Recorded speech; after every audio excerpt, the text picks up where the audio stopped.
இது ஒரு இறைவழி பயணம்தான். ஆனால் நம்ம இறைவனை நெருங்கிறதுக்கு இடையில் என்னெல்லாம் சிக்கல் இருக்குது அப்படிங்கிறது தான் நம்ம தெரிஞ்சுக்க போகிறோம்.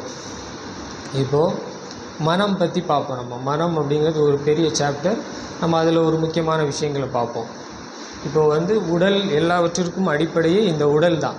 ஆனால் அதனால தான் நம்ம என்ன சொல்கிறோம், உடலை ஆரோக்கியமாக வைத்துக்கொள்ளணும் அப்படின்னு சொல்கிறோம். ஆனால் இந்த உடலுக்கும் மனதிற்கும் தொடர்பு இருக்குது. அப்போது மனம் நன்றாக இருக்கும்போது உடல் ரீதியாக பெரிய பிரச்சனைகள் வராது. அப்போது மனதை எப்படி கையாளணும் அப்படிங்கிறத நம்ம கற்றுக்கணும். இப்போ மனம் அப்படின்னு பார்க்கும்போது 2 விஷயங்கள் இருக்குது.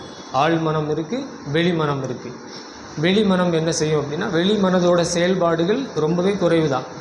ஆழ் மனதோட செயல்பாடுகள் தான் ரொம்ப அதிகம்.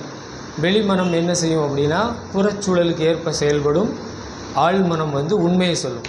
இப்போது என்ன நடக்குது அப்படின்னா, இந்த ஆழ் மனதிற்கும் வெளி மனதிற்கும் நடக்கிற சண்டையில் தான் ஒரு மனிதன் குழப்பம் அடைகிறான். அப்போது நம்ம அந்த ஆழ் மனதை கையாள கற்றுக்கொள்ளணும். ஆழ் மனதை நம்ம கையாள கற்றுக்கொள்ளும் போது மனம் ஒருநிலைப்படும். இப்படி இந்த ஆழ் மனதிற்கும் வெளி மனதிற்கும் சண்டை நடக்கும்போது மனம் ஒருநிலைப்படாது. அப்போ நீங்கள் ஆழ் மனதை கையாள கற்றுக்கொள்ளும் போது தான் மனம் ஒருநிலைப்படும். ஃபோக்கஸ்டு மைண்ட் வேணும் அப்படின்னு சொல்லுவாங்க. அதாவது மனம் ஒருநிலைப்பட்டால் தான் நம்ம எதையுமே நினைத்ததை சாதிக்க முடியும். தீர்க்கமான சிந்தனை தான் இறைவன்கிட்ட போய் சேரும் அப்படின்னு சொல்லுவாங்க.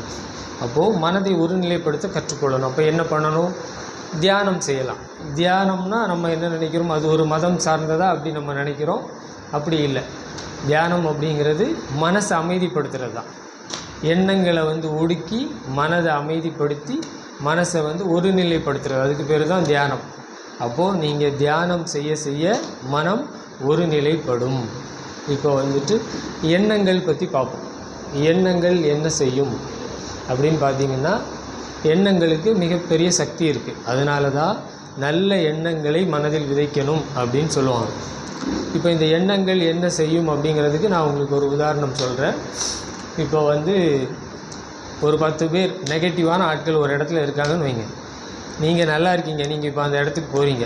அங்கே போகும்போது என்ன ஆகும் அப்படின்னா, அவங்களோட நெகட்டிவ் திங்கிங் மூலமாக அங்கே ஒரு நெகட்டிவ் வைப்ரேஷன் க்ரியேட் ஆகிடும். அது உங்களையும் பாதிக்கும். அப்போ நீங்களும் என்ன ஆவீங்க,